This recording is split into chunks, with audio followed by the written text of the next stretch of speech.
Assalamualaikum warahmatullahi wabarakatuh. Alhamdulillahirabbil alamin wassalatu wassalamu ala sayyidina Muhammadin wa ala alihi wa sahbihi ajmain amma ba'du. Apa kabar para teman-teman, para ikhwatal iman dimanapun Anda berada?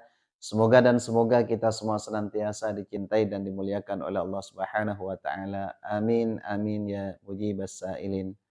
Teruntuk bagi para, pengikut setia dari channel ini yaitu Sona Sejarah Channel, saya doakan mudah-mudahan bila mana ada di antara para teman-teman yang mendapat kesulitan, mudah-mudahan cepat dilapangkan urusannya oleh Allah Subhanahu wa taala, dan barang siapa yang diberikan penyakit oleh Allah, mudah-mudahan penyakitnya cepat diangkat, dan barang siapa yang rezekinya agak sulit, agak seret, mudah-mudahan diperlancar oleh Allah Subhanahu wa taala, diberi kemudahan. Amin amin ya mujibas sailin.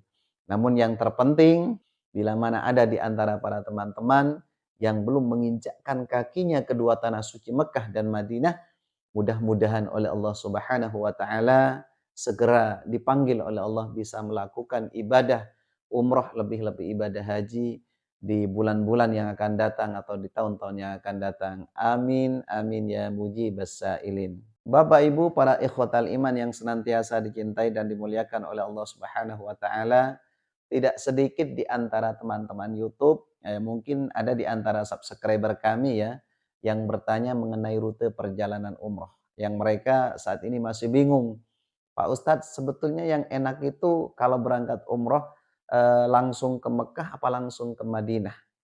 Atau langsung ke Madinah dulu apa langsung ke Mekah? Dan seterusnya. Ini banyak sekali pertanyaannya seperti itu Bapak Ibu.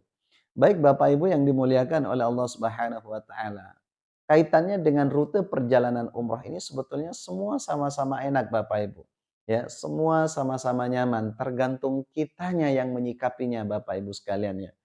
Apa sebab? Karena kalau kita sudah merasa nyaman Bapak Ibu sekalian, sebagaimana semboyan yang sering saya sampaikan, bahwa sesuatu yang berat itu akan terasa ringan, sesuatu yang jauh akan terasa dekat Bapak Ibu sekalian.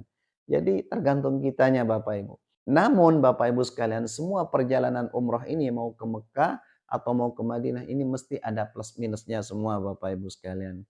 Yang pertama, sebagaimana yang sering saya sampaikan Bapak Ibu sekalian, bahwa keuntungan kalau kita langsung ke Madinah, ya saya akan perinci satu persatu.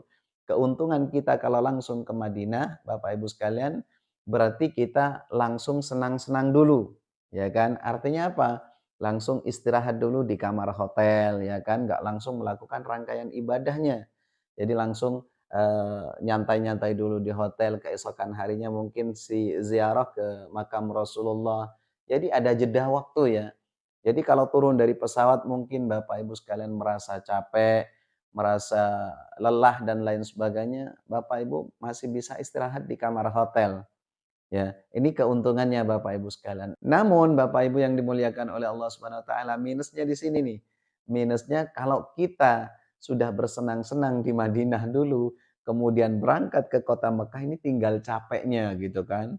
Tinggal capeknya Bapak Ibu. Artinya apa? Karena kita di Madinah sudah merasa nyaman, merasa santai ya kan. Eee, Setelah itu kita tinggal, pekerjaan amaliyah yang berat-berat seperti tawaf, sa'i, dan lain sebagainya Bapak Ibu. Ini minusnya di sini. Namun keuntungannya Bapak Ibu sekalian seperti yang, sering saya sampaikan, bahwa siapapun yang berangkat umroh langsung ke kota Madinah Bapak Ibu sekalian, berarti kita ini menunjukkan bahwa kita ini cinta kepada baginda Rasulullah Shallallahu alaihi wasallam. Innal imanu la ya'rusa ilal Madinah kama ya'rusal hayyatu ila juhriha, kata Nabi.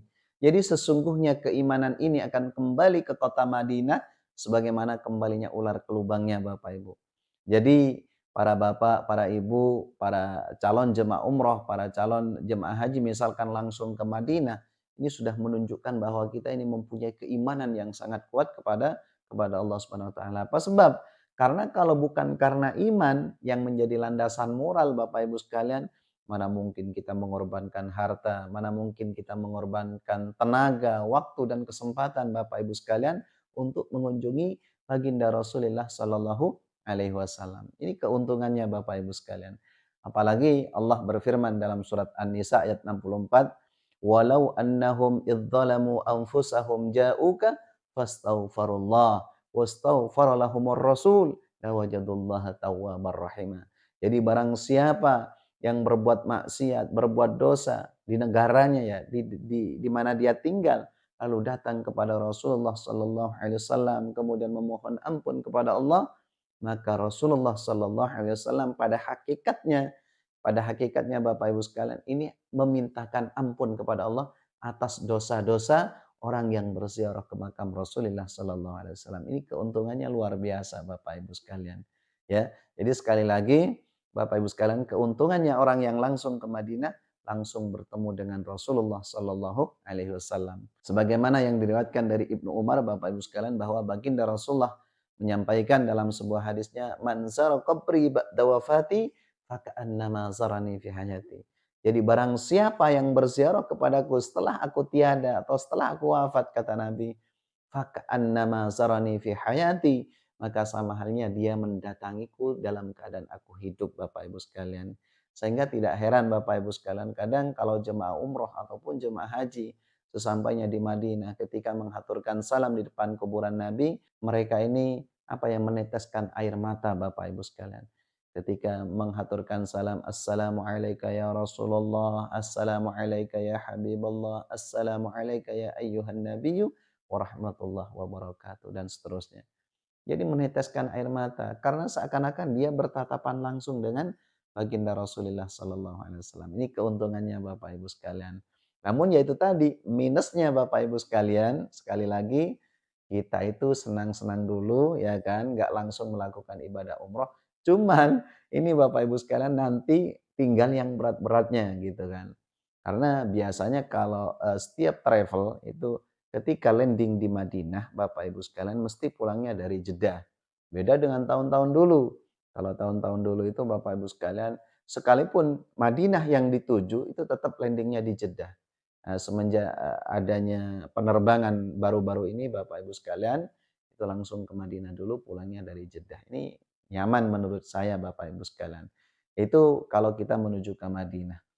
Lalu kalau kita menuju ke Mekah langsung, Bapak Ibu sekalian, keuntungannya ya kan saya perinci, keuntungannya Bapak Ibu sekalian ini apa ya?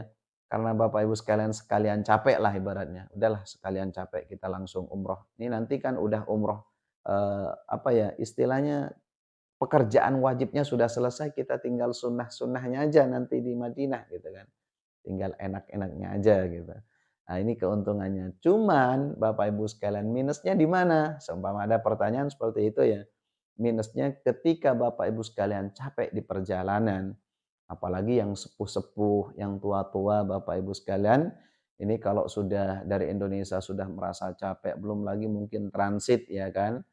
Lalu setelah turun dari pesawat harus memakai pakaian ihram, kemudian melakukan ibadah tawaf, sa'i. Jadi tenaganya ini terlalu diporsir gitu kan. Jadi staminanya belum pulih Bapak Ibu sekalian langsung diporsir. Yang terkadang jemaah umroh banyak yang agak meriang, sakit dan lain sebagainya seperti itu. Karena mungkin mereka di perjalanan di dalam pesawat misalnya, kita nggak bisa istirahat tenang Bapak Ibu. Seperti itu. Apa sebab? Kalau di dalam pesawat ya kita tahu sendirilah yang sering naik pesawat ya, nggak bakalan tenang. Jadi istirahatnya tetap kurang, apalagi kalau langsung ke Mekah Bapak Ibu. Jadi minusnya di sini. Keuntungannya yaitu tadi ketika sudah melakukan kewajibannya yaitu kewajiban umroh, kita tinggal ke Madinah Bapak Ibu sekalian. Jadi sekali lagi tergantung kitanya yang menyikapi ini Bapak Ibu sekalian. Apa sebab? Karena biasanya setiap biro travel haji dan umroh ini Bapak Ibu sekalian menawarkan beberapa paket. Ya kan, misalkan langsung ke Jeddah pulangnya dari Madinah, langsung ke Madinah pulangnya dari Jeddah, tergantung kitanya. Tapi saya mau ambil kesimpulan Bapak Ibu sekalian melalui video singkat ini, menurut saya semua sama-sama enak, semua sama-sama nyaman. Ya kan, tergantung kitanya. Kalau kita betul-betul siap fisik, mental, ya kan, kolbu, ini harus siap semuanya Bapak Ibu sekalian, apapun penghalang, rintangan, cobaan, kemudian godaan, ujian, kita sudah siap dari awal. Insya Allah sebagaimana yang sudah saya sampaikan, yang jauh terasa dekat, yang berat terasa terasa ringan. Seperti itu Bapak Ibu sekalian. Jadi semua sama-sama enak, sama-sama nyaman Bapak Ibu sekalian. Jadi monggo, yang terpenting Bapak Ibu sekalian, bila mana nanti akan melakukan ibadah umroh kedua tanah suci Mekah dan Madinah, jaga, betul-betul jaga kesehatan. Itu saja Bapak Ibu sekalian. Karena kalau kita tidak menjaga kesehatan, Bapak Ibu sekalian, ya sama aja omong kosong Bapak Ibu sekalian ya, sama aja bohong. Apa sebab? Karena kalau kita nyampe di Madinah, yang lain sudah melakukan kewajiban, rutinitas ibadah, sementara kita sakit di kamar hotel, kita nggak bisa kemana-mana, sama aja bohong. Jadi kalau mau berangkat, Bapak Ibu sekalian, mintalah kesehatan yang sempurna oleh Allah Subhanahu Wa Taala, seperti itu.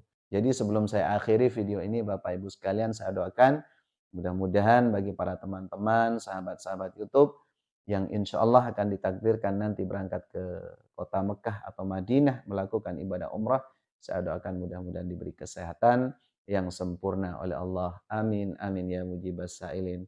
Namun yang belum terpanggil tahun ini, jangan putus asa, selalu berdoa dan berusaha. Mudah-mudahan di tahun-tahun yang akan datang masih bisa ditakdirkan oleh Allah Subhanahu wa taala bisa melakukan ibadah umrah lebih-lebih ibadah haji. Amin amin ya rabbal alamin. Ini sajalah mungkin yang dapat kami sampaikan, kurang lebihnya mohon maaf yang sebesar-besarnya. Afwan katsiran minni. Assalamualaikum warahmatullahi wabarakatuh. Salam Baitullah.